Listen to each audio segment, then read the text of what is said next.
속으로. 이 하워드 로트닉 상무장관은 전 세계 국가를 대상으로 4월 2일부터 예고가 된 상호 관세에 대해서 한국도 예외가 될 수 없다라고 강조를 했습니다. 이에 따라서 대미 수출액의 27%를 차지하고 있는 한국산 자동차에 관세가 붙게 되면은 한국 경제에 큰 악재가 될 전망입니다. 또 트럼프 대통령은 북한을 또다시 핵 보유국으로 지칭하면서 김정은과의 관계를 이어가겠다라고 밝혔습니다. 봉화식 기자. 안녕하십니까. 이 상무장관 하워드 로트닉이 다음 달 2일로 예고된 이 전 세계 국가에 대한 상호 관세에서 한국도 예외가 아니다 이런 얘기 됐네요. 네, 오늘 팍스 비즈니스와 인터뷰를 가졌는데요. 상호 관세가 한국, 일본, 독일 자동차에도 영향을 미칠 것인가 진행자가 질문을 했습니다.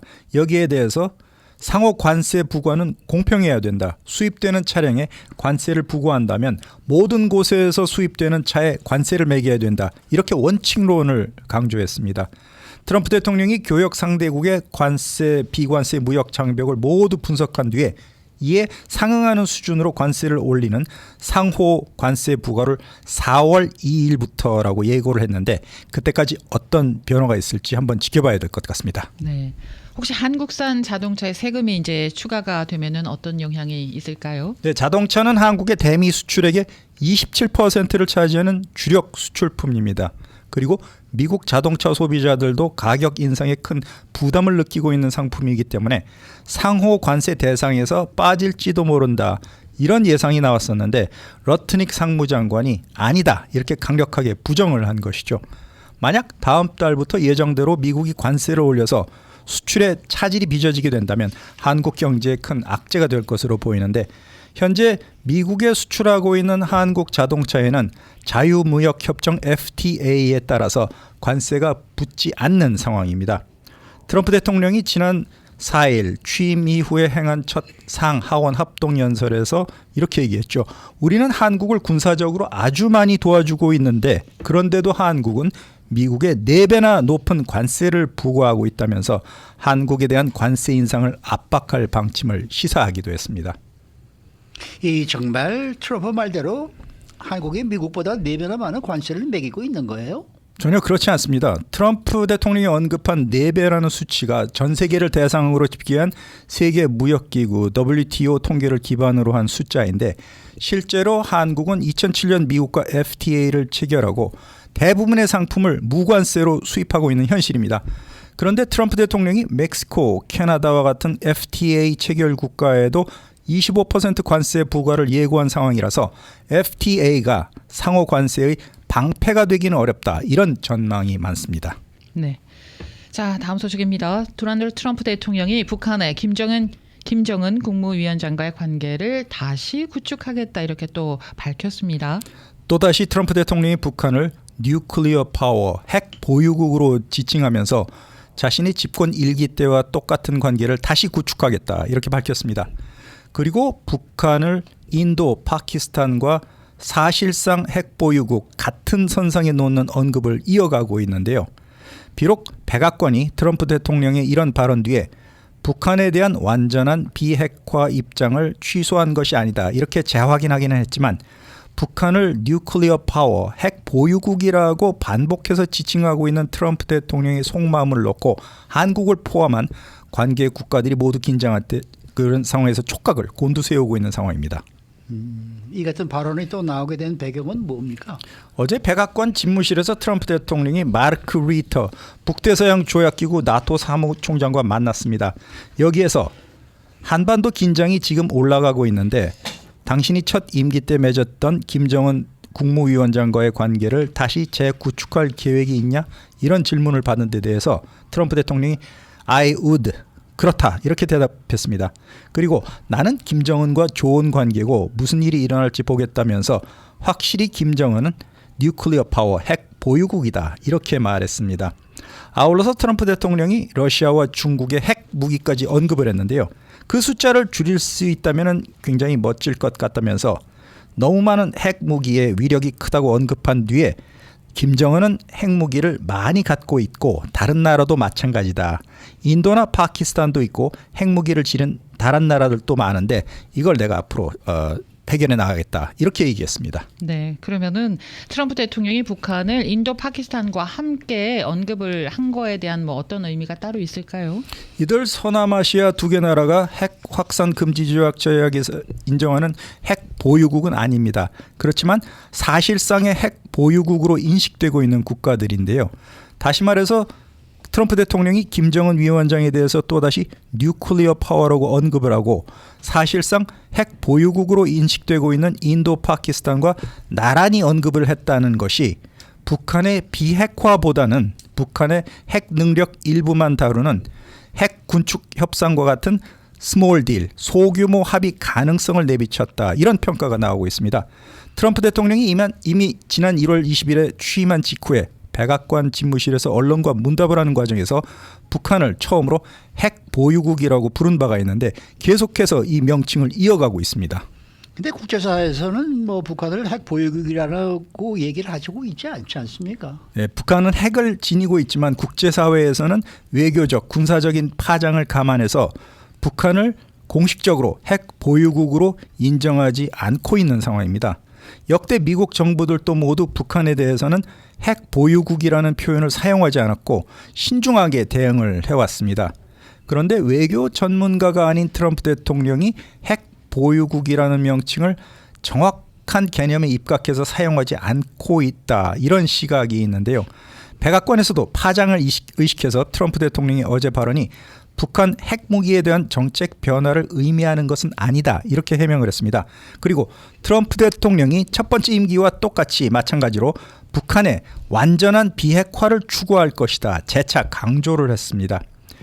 지난달 독일 뮌헨에서 벌어진 한국, 미국, 일본 외교장관 회의에서도 공동성명이 채택됐는데요.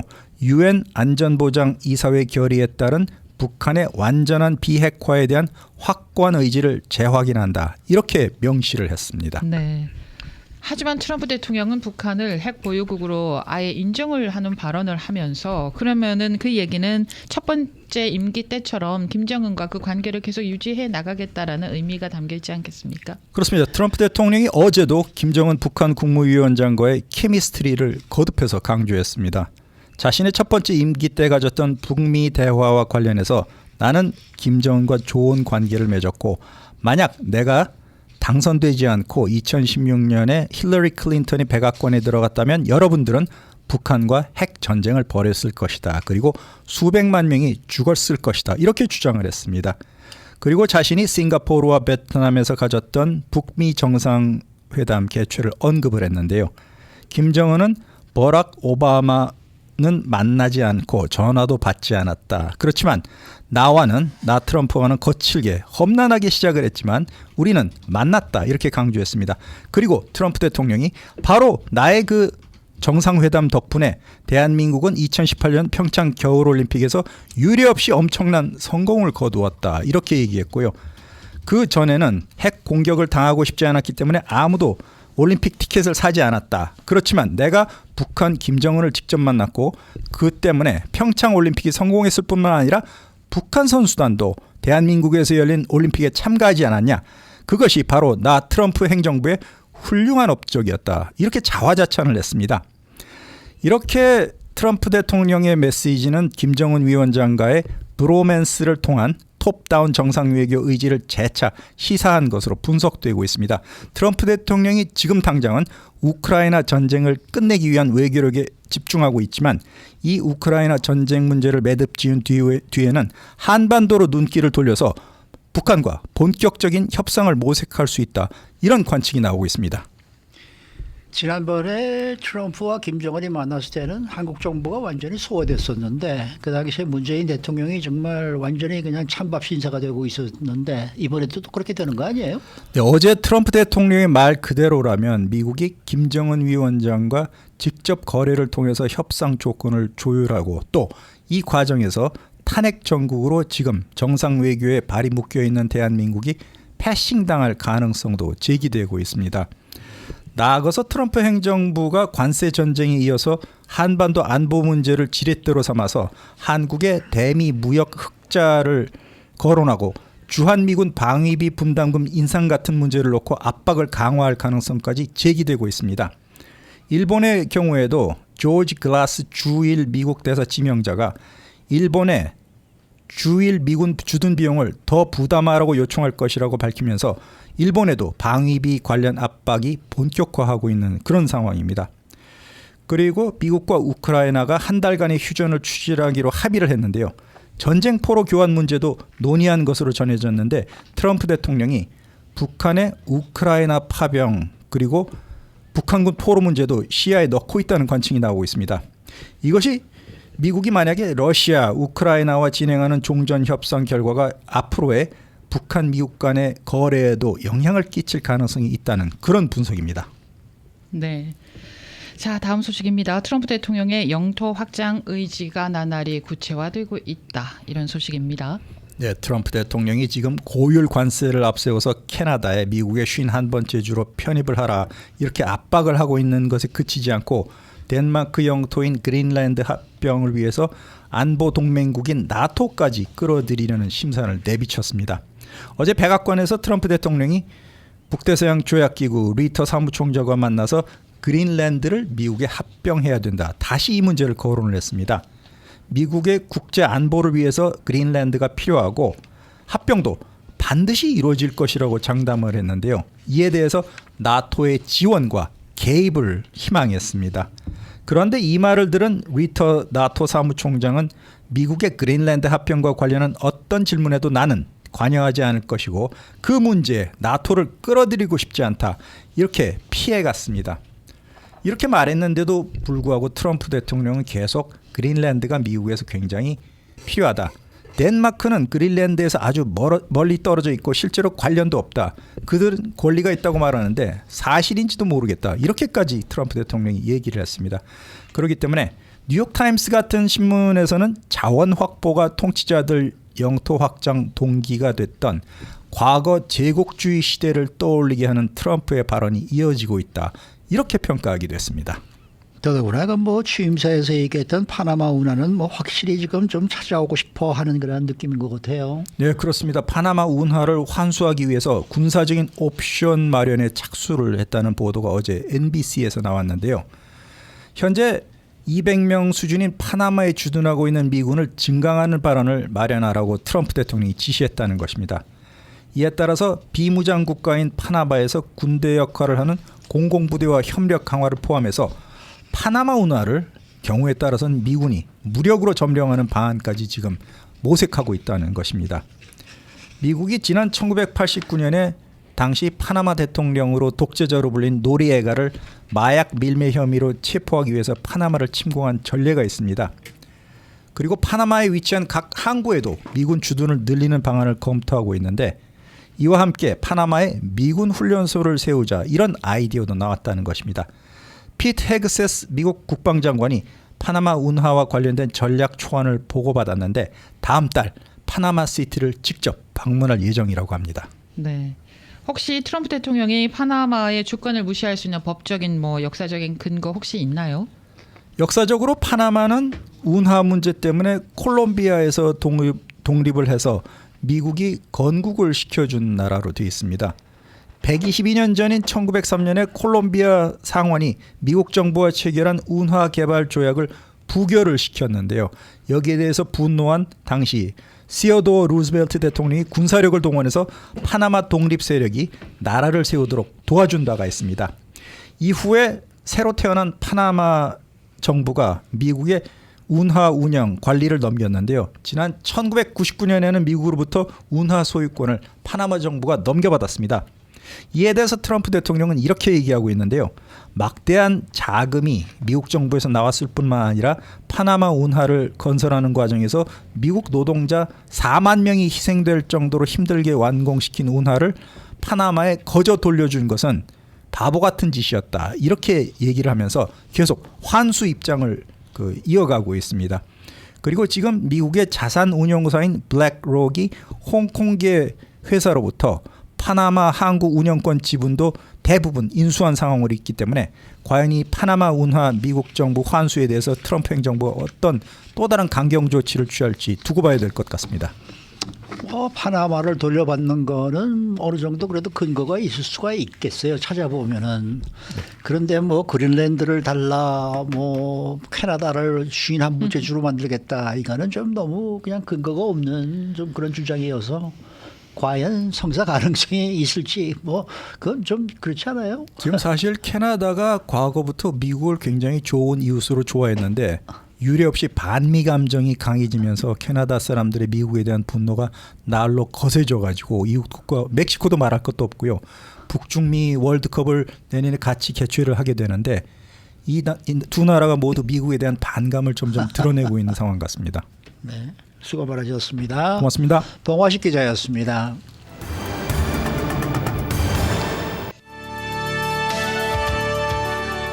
이슈 투데이. 네, 오늘은 문화평론가 문선영 씨와 함께하는 날입니다. 문 선생님 안녕하십니까? 네, 안녕하십니까. 문선영입니다. 지금 저희 스튜디오에 전화가 지금 이게 라인이 지금 뭐가 워킹을 잘 안 해서 지금 저 비상 전화로 지금 전화를 걸고 있습니다. 네네. 네. 지난 한 주에 이 한국에서는 배우 김세론 양의 이 자살로 이 한국 연예계 전체가 상당히 시끄럽습니다. 사건의 전말이 다 나오지는 않았지만은 엉뚱하게 또 배우 김수현 씨에 대한 이야기가 나오고 있는데 이게 뭐 도대체 어떻게 전개가 되는 이야기입니까? 아, 네네. 그 배우 김세론 씨는 여러분들 많이 아시는지 모르겠지만 네. 아역 스타로 아역 배우로 사실은 우리나라에서 정말 독보적인 자리를 차지했던 배우이죠. 네. 2010년도에 원빈 씨하고 같이 원빈 씨도 사실은 그 영화를 통해서 정말 배우로서의 자리, 뭐 CF 스타라는 오명을 벗어내고 배우로서의 자리를 잡게 됐던 영화 바로 아저씨라는 맞습니다. 그 액션 영화였는데 그때 김세론 씨가 그 원빈 씨가 지켜내려고 했던 이제 어린 꼬마 소녀 역할을 하면서 이제 정말 한국에서 아역 배우로서 자리를 했는데 이 배우가 연기를 사실은 굉장히 잘한 배우예요. 네. 우리나라에서는 뭐 아저씨라는 영화로밖에 그리고 이제 한동안 활동이 좀 뜸했다가 텔레비전에서 이제 드라마에서 얼굴을 보인 걸로 알고 있지만 뷰티풀 마이 라이프라는 그 미국에서 만들어진 한인 그 영화 감독이 만든 그 김소영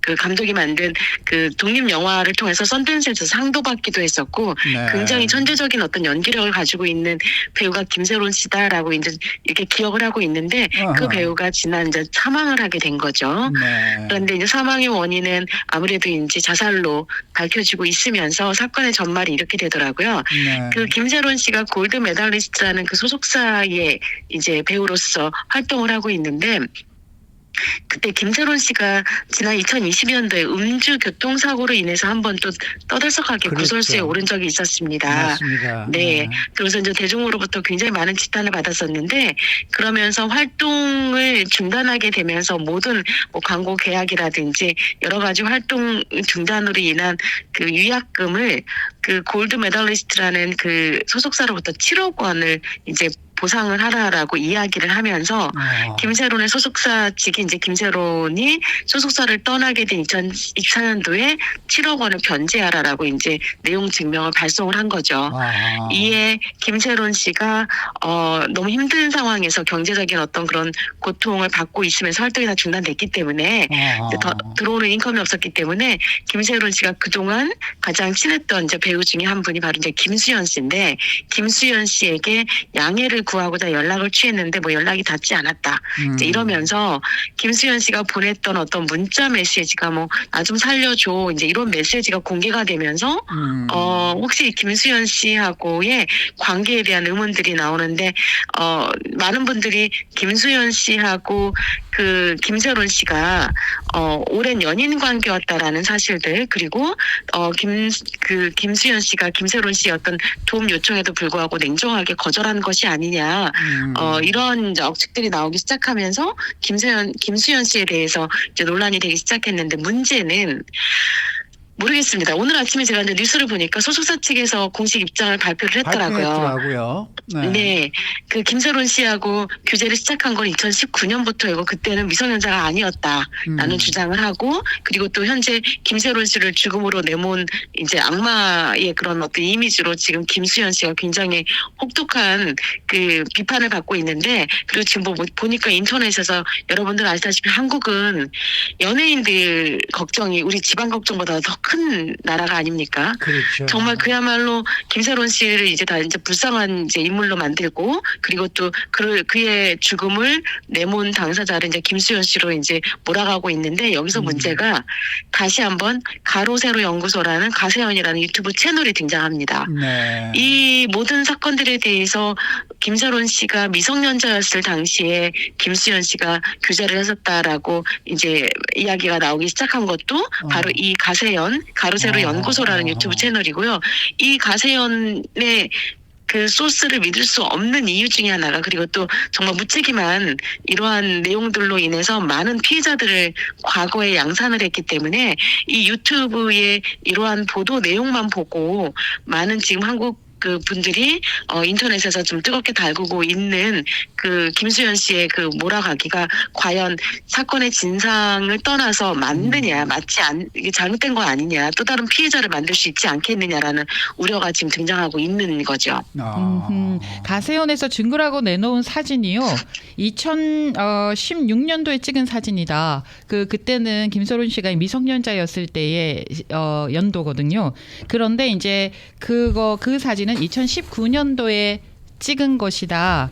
그래서 이미 성인이 된 다음에 찍은 사진이다. 그리고 그 옷은 몇 년도에 나온 옷이고 뭐 이러면서 이제 반박을 하고 있더라고요. 그런 거 보면은 가세연에서는 그냥 뭐 누가 제보한 내용을 크로스 체크를 하지 않고 그냥 카더라 하면서 내놓으면서 김수현 씨가 마치 김세론을 죽음으로 몰고 가게 한 주요 원인이다. 이렇게 보이는 게 아닐까 싶어서요. 이거 가세연이 사실 이런 사건이 일어나면서 가장 큰 피해를 보는 건 연예인들이고, 그렇죠. 이 사건의 이제 전말은 다시 또 이제 밝혀지겠지만, 네. 지금 과정 중에 있는 건 지금 사실 양쪽의 주장만이 난무하고 있는 상황이기 때문에 저희가 판단을 보류한다 하더라도, 이런 사건들이 일어났을 때 가장 이익을 많이 보는 건 사실은 유튜브 채널 가세연이거든요. 그렇죠. 이 가세연이라는 곳이 가로세로 연구소라는 유튜브 채널 혹시라도 우리 청취자분들께서도 혹시라도 보고 계신다면 좀 이제 저희가 유념해야 될 것들은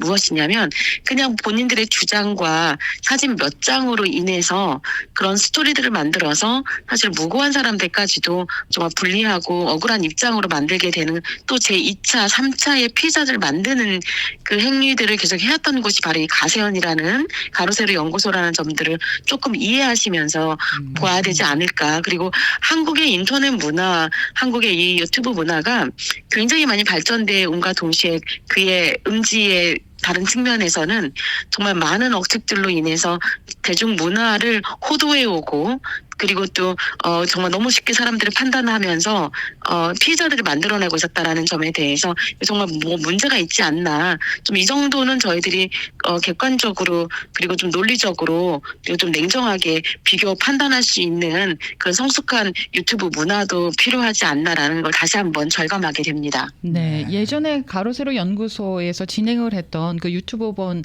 한 분이 이런 것과 관련해서 가짜 뉴스와 관련해서 또 스스로 생을 마감한 그런 너무나 좋지 않은 안타까운 일도 있었지 않습니까? 그런데도 이런 일이 가세연에서 다시 반복된다는 거가 너무나 기가 막힌 일이죠. 네. 예, 근데 저는 말이죠. 예를 들어서 한국의 그 무슨 배우라든지 연예인들이 예를 들어서 드렁큰 드라이빙으로 적발이 돼서 그 사람이 매장이 되는 게 과연 옳은 것인가? 저는 그게 근본적으로 그게 문제라고 전 보거든요. 맞습니다. 그러니까 예를 들어서 정말 뭐 연예 활동을 완전히 못하게 만든다든지 뭐 이런 거를 어느 정도 이해가 갑니다만은, 그러면서 인간까지 완전히 그냥 인격을 말살시켜버리고 그 사람을 완전히 그냥 어디 묻어버리는 듯한 그런 한국적인 그 사회적인 그런 방식이 좀 잘못되어 있다라는 생각이 듭니다. 저 솔직히 말씀드려서.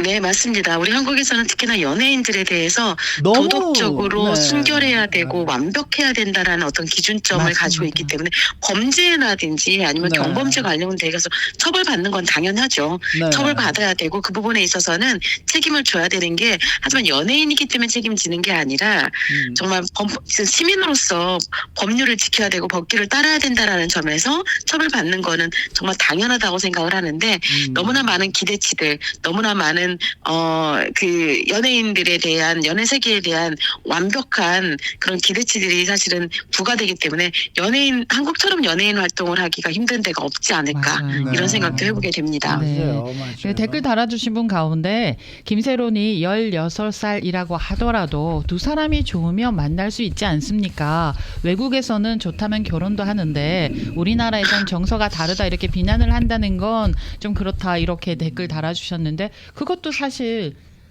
그렇다 맞는 말이지 않을까 하는 생각도 들어요. 네. 네.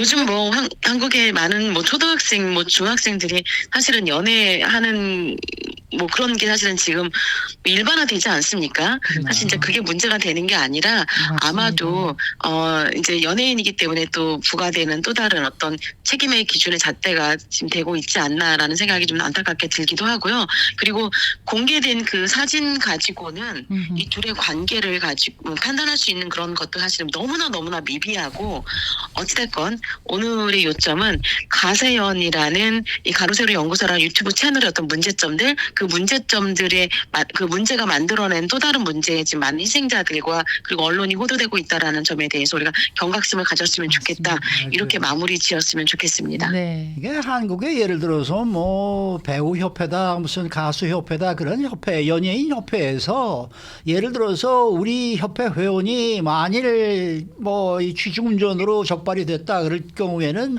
뭐 1년 동안 무슨 활동을 못하게 하겠습니다. 그 후에는 할 수 있게 하겠습니다. 뭐 이런 어느 정도의 이 좀 내규 같은 게 좀 만들어졌으면은 맞습니다. 오히려 더 편하게 갈 수 있지 않을까. 그렇죠. 이게 뭐 그냥 완전히 사람을 그냥 뭐랄까요 마녀 골목에다가 사냥하듯이. 이렇게 몰아놓고 완전히 인격적으로 그냥 사람을 죽여버리니까 맞아요. 이게 문제 아니겠습니까? 오히려 선진국일수록 정치인들이 활동하기가 힘들어야 되고요. 그렇죠. 연예인들이 그야말로 자유롭게 활동해야 되는데 네. 우리 한국 같은 경우에는 맞아요. 정말 연예인들이 활동하기 너무 힘들고 그리고 정치인들이 면죄부를 모두 받을 그런 사회가 되어 있으니 참 아이러니하다고 생각됩니다. 네, 맞습니다. 네. 맞습니다. 오늘 말씀 잘 들었습니다. 네. 네, 감사합니다. 좋은 네. 주말 되십시오. 네, 지금까지 문화평론가 문수정 씨 함께했습니다.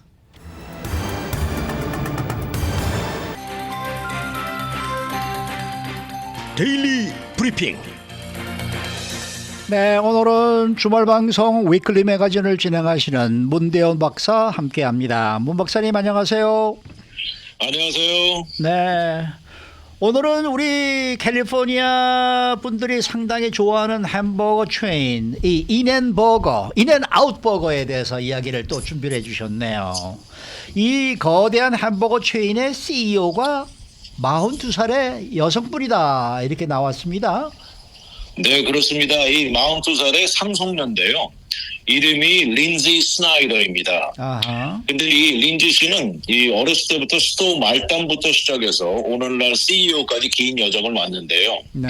이 최근에 가진 인터뷰에서 그랬어요. 이 본인이 이 피가 섞인 혈육의 이유가 아니고 자신의 피나는 노력으로 이 자리에 왔다는 것을 인정받고 싶다 이렇게 얘기를 했는데 네. 그녀의 리더에 지금 인앤아웃 매장 수가 400개가 됐습니다. 어허. 그리고 또 심각한 인플레이션에도 이 햄버거 인앤아웃을 최근에 가보신 분들은 아시겠지만 이 햄버거 가격이 오르긴 올랐지만 많이 안 올랐어요. 다른 곳에 비해서. 네. 35살에 이미 빌리어네어가 됐는데 이 젊은 여성은 말씀드린 대로 진정한 자기 능력을 인정받는 것이 제일 중요하다 그랬는데 어허. 인앤아웃 햄버거는 1948년에 이 할아버지 해리 스나이더가 세운 비즈니스입니다. 네. 그런데 단 27살에 2010년이죠. 그때 CEO 자리를 이어받았는데 이랬던 이유가 사실 1976년에 그 할아버지가 사망하셨고 아하. 그러자마자 그 두 아들이 있습니다. 리치하고 가이 스나이더가 이어받아가지고 어허. 형인 리치가 사장에 올랐는데 1993년에 오렌지 카운티 공항에서 비행기 추락 사고로 사망해요. 아이고. 그리고는 이제 동생 가이 스나이더가 바로 이 린지 씨의 아버지입니다. 아하. 이 사장에 올랐는데 네. 이 아버지도 6년 뒤인 1999년에 약물로 사망하시면서 아하. 그때 당시 17살이던 린지가 유일하게 남은 혈육이었죠. 그래가지고 당장 그때 당시 막 문을 연 레딩의 매장에 가가지고 여름부터 일을 시작하면서 홀로 터득하기 시작했어요. 네. 이 뭐 흔히 티네이저들 일하듯이 뭐 어니언 썰고 레더스 준비하기로 했는데 한 가지 재미있는 게 그 스토어 매장 내 매니저만 제외하고는 그 안에서 일하는 사람이 린지가 누구인지 몰랐다고 해요. 아. 그래서 다른 티네이저들하고 본인을 똑같이 대해줄 것을 이제 요구하면서 정말 27,000명이 넘는 종업원을 가진 이 거대한 존재. 처음에는 어려운 시기를 거쳤지만 결국 팔을 걷어붙이고 적극적으로 뛰어들었다고 하네요. 아, 네. 그러면은 3대의 CEO를 맡은 거네요. 그렇죠. 예, 네, 젊은 나이에 확고한 CEO 모습을 잘 갖추고 있습니다. 능력 있습니다. 네, 그렇습니다. 물론 세월이 흘렀지만 오늘 지금 42살이에요. 오늘은 4명의 자녀를 둔 엄마가 됐는데 그녀의 자산이 이 가치가 73억 달러를 넘어간다고 하고 말씀드린 대로 400개 매장을 관리하면서 최근에는 콜로라도주, 오레곤주, 텍사스주의 매장을 런칭하고 있다고 그래요. 최근에 뉴스가 나온 게 있는데 현재 그 인앤아웃의 헤드코어가 얼바인에 있답니다. 얼바인에. 근데 네, 얼바인에 있는데 맨 처음 첫 번째 스토어가 열었던 데가 볼드윈 파크이라고 해요. 네. 그래가지고 이 헤드코어를 볼드윈 파크로 릴로케이션하는 계획을 갖고 있는데 한 2029년 정도 예상하고 있다고 해요. 그리고 또 그 볼드윈 파크 그 매장이 있는 데는 그 자리에 그 가족들의 희생을 기리기 위해서 그 처음 스토어를 카피한 완전히 레플리카 공사를 지휘를 하기도 했다고 하는데 말씀드린 대로 이제는 그녀도 상당히 적극적이고 편안한 모습입니다. 그리고 말씀드린 대로 그 지난번에 그 캘리포니아주가 이 패스트푸드 종업원들 미니멈 웨이지를 크게 올렸지 않습니까? 네네. 그때도 린지 스나이더는 그 정도 가격을 절대 올릴 수는 없다고 강조하면서 그거는 우리 커스터머들에게 할 일이 아니다 이렇게 강조했네요. 그 참 젊은 나이에 정말 그 대단하네. 근데 그렇죠. 이 인앤아웃 버거는 프랜차이즈를 누구한테 주지 않는다면서요? 그렇습니다. 절대 주지 않고 뭐 모든 매장을 직영하는 거죠. 직영을 하고. 이렇게, 네, 프랜차이즈뿐만 아니라 그 IPO 주식 공매도 거부하는데 그들이 주장하는 이유는 이렇게 빠르게 확장하면은 우리가 가장 높이 하는 게 커스터머들에게 제공하는 이 음식 퀄리티가 떨어진다는 거예요. 그래서 늘 그 인앤아웃 매장 버거는 똑같은 퀄리티를 유지한다. 이걸 내세우는 건데 이런 이유 때문인지 1948년 그 볼드윈 파크 스토어부터 시작해서 오늘날까지 그 이어지고 있는데 그 맨 처음에 세웠던 그 첫 번째 매장이 지금은 위치가 10번 프리웨이하고 프란시스키토 애비뉴가 교차하는 곳이라 그러고요. 또 1948년이면 세계 2차 대전이 막 끝난 뒤지 않습니까? 네네. 그때 이제 미국의 자동차 문화가 자리를 잡아가면서 그때 인앤아웃이 투웨이 스피커로 갖춘 드라이브 스루를 시작했다고 하는데 이게 아마 최초라고 누가 그렇게도 해요. 네. 그래가지고 이제 두 번째 매장을 코비나에 열게 됐는데 지금 인앤아웃은 상당히 이 로열 커스터머 베이스가 아주 좋습니다. 그리고 이 비즈니스는 지속적인 성장을 거두고 있다고 하네요. 그 할아버지 이후에 아들들로 이어지면서 지금 3대째 지금 그 CEO가 맡고 있는데 CEO가 될 때 27살의 CEO가 됐단 말입니다. 그렇습니다. 네, 그러면은 결국은 인앤아웃을 제대로 성장시킨 거는 이번 그 CEO가 되겠다라고 해도 되겠네요. 뭐 그런데 아들들도 상당히 한 성취들이 많습니다. 말씀드린 대로 1976년에 할아버지가 63살로 세상을 떠나시고 그때 당시 그 큰 아들이 24살 리치였고 동생 가이 씨와 함께 회사를 이끌어가면서 그 뒤로 한 20년 가까이 큰 성장과 확장을 거두었어요. 그러면서 매장 숫자가 그때 당시에 93개로 늘어납니다. 네. 그러다가 1993년에 말씀드린 대로 그 리치 씨는 오렌지 카운티 공항에서 경비행기 추락으로 사망합니다. 그 다음에 94년에 그 린지의 아버지 그 아이 씨가 사장에 오르고 이 가이 씨 역시 또 확장에 더 박자를 가하면서 아하. 그 6년 동안 매장이 이때는 이제 140개로 늘어나죠. 아하, 네. 그러다가 1999년에 불행히도 그 진통제 약물 복용으로 사망을 해버리면서 상황이 급해지니까 그때 곧이어서 할머니, 그 에스더 할머니가 2006년 86살로 사망하실 때까지 또 맡아왔어요. 아. 그리고는 이제 당시 남아있던 혈육이 23살이던 린지였는데 2012년에 그 회사의 50%를 컨트롤하게 됐고 2017년 35살의 나이로 이 회사의 100%를 이 풀 컨트롤을 갖게 된 거죠. 네. 근데 그 인앤아웃 버거는 뭐 맥도날드나 무슨 뭐 다른 체인점들보다 메뉴가 상당히 간단한 것 같은데 그렇게 인기가 있어요? 맞아요. 굉장히 간단하죠. 뭐 햄버거, 프렌치 프라이즈 그리고 드링크가 다인데 먹어보신 분들은 다 아시겠습니다만은 저도 그중 하나는 굉장히 맛있습니다. 이 한 가지 특이한 점은 패스트푸드 식당이면서도 미국에서는 일반 패스트푸드 체인 프랜차이즈들하고 대우를 다르게 받는다고 그래요. 아, 그래요? 이게 무슨 말이냐면 한 가지 예를 들어 샌프란시스코에 가면 유명한 관광지 그 피셔먼즈 월프 있지 않습니까? 네네.